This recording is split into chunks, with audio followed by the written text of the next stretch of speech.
Hi, I'm Jessica Schaefer with Partnership for Success, also a part of the Lower Rural Suicide Prevention Team known as Wani Wacin, which means I want to live. It's been around since 2017. We have had more than 27 plus people be trained as natural helpers in the community. We also have a natural helper group for the youth.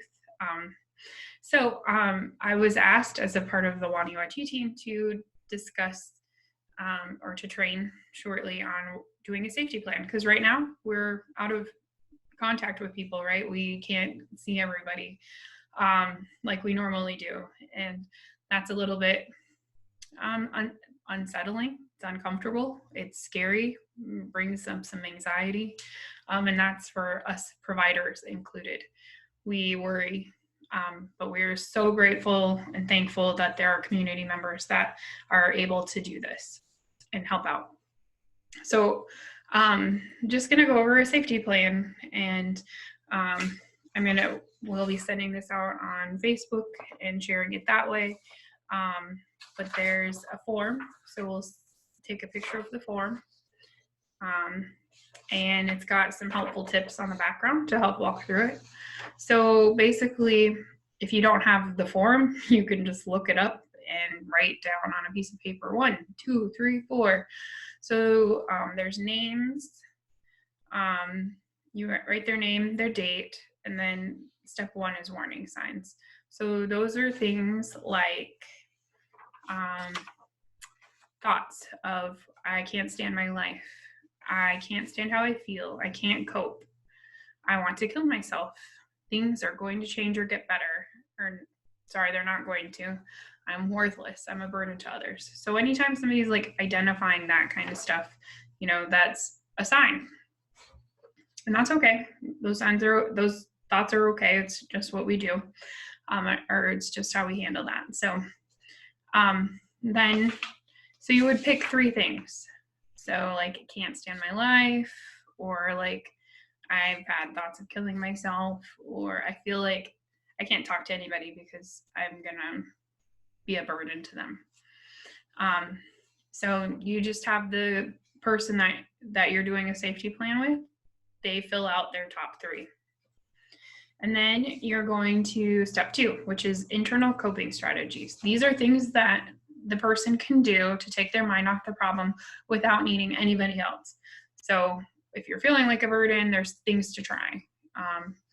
So for me, I like listening to music is my go-to, but and that's a pretty common one: listening to music, focusing on reasons to live, exercise, running. Normally we play ball, but right now, like, if there's a whole bunch of people at the court, you can't be there because you don't want to put other people at risk or put yourself at risk. On the piece of paper, there's some other tools like planning a routine or surfing the net, getting on Facebook, watching a comedy, meditating, reading. So those are some ideas. So step 3 then, so that you'd pick your 3 things there. Step 3 is people and places that can take your mind off your problem. So those are purely distractions. It's not somebody that they need to like trust or like, tell their deep, dark secrets to, just somebody that can provide some distraction. So that might be a friend, like maybe message a friend. I'm going to message my friend and let her know, or just check in, say how things are going. And right now, so friends, maybe messaging some family members. If you have a friend or family member in your home, that would work. And then place. So some places right now, you could go fishing to the river because there's probably not a lot of people there. Go for a walk, get outside, get some fresh air, just, use remembering that social distancing piece. Step 4, now are people I can ask for help. So people that I know, if I say I'm having, I'm struggling right now, that they can help me out. So that might look like a parent or a pastor or even some friends can fall into this category. So picking out those talkings. It has phone numbers, but I feel like we all have a cell phone, so most of those numbers are in our phones already. Step 5 is professionals or agencies I can contact during a crisis. So that looks like, typically when I'm doing this with a student, number 1 is current counselor. So typically it's my name, but sometimes it's Ellen, sometimes it's Carrie, sometimes it's Dolores. For adults, that might look different. Right now, that might look like Derry over in the courts, or Ellen. So I would put their name or my name and number. So I want to make sure the client has my number. And right now, my number is going to get passed out, but mine is 208-0047, and that's a perfect one to put down. So National Lifeline. So that's a 1-800 number, that 1-800-273-TALK, and then there's a text line, 741-741, and those are written on this form, but again, we're passing out some resources that will have that. Step 6 is going to be a little bit more of a challenge because we should be doing this mostly over computers right now. So it's making my environment safe. So if the person you were talking to had a thought about like using a rope or a knife to hurt themselves, then you would want to make sure to plan, or medications. You would want to make sure to plan for what to do with those. Like, can they ask a family member to lock up those things to keep them safe? So that's something that you're just gonna have to talk to them about, educate them on, and encourage them to do.